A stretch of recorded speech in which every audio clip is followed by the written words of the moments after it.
Stopped going to work, calling in sick. I had no money to pay my bills, my rent. It was very overwhelming. And I kept thinking, where am I going to sleep? So total 15 months I was homeless. The severity of mental illness, untreated mental illness, addiction issues, just the numbers of people that we're seeing, it's nothing like I've ever seen before. And the calls that we're getting from families have been tremendous. A lot of these families just don't fit a traditional shelter model. Housing and shelters and programs for women and kids is still unsatisfactory in our community. If you have a deep-rooted addiction and all the behaviors that go with that, you're not ready for an apartment.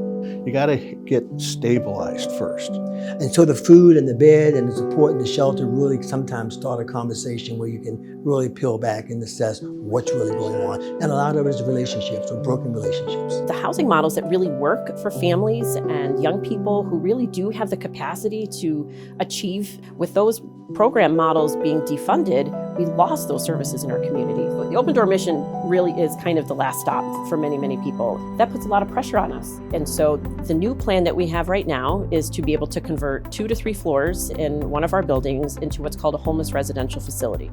And what that allows us to do is to take those individuals that are ready to take that next step. When they're ready to do that, we can put them in an environment where they will be able to get the support that they need to take those next steps. And what that also allows us to do is to keep our shelter, our existing shelter, for what it really was originally designed to be, which is a kind of a last resort for someone who has nowhere else to go. I'm on the phone and talking to multiple people a week that just recently lost everything, and trying to find just their options or next step. This really can happen to anybody. There's a lot of communities that don't have an Open Door mission with its faith-led way of doing their work.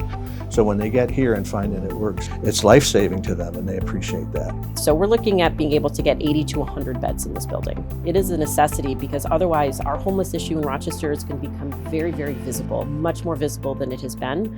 And that's why this is an urgent need. We know that we will not be able to last another winter like this. It is amazing to see lives transformed. We say oftentimes around here, we have to be careful not to take miracles for granted. We see them all the time. There is hope for everybody there. You just have to want it. You know, you're not just here for 3 meals and a bed.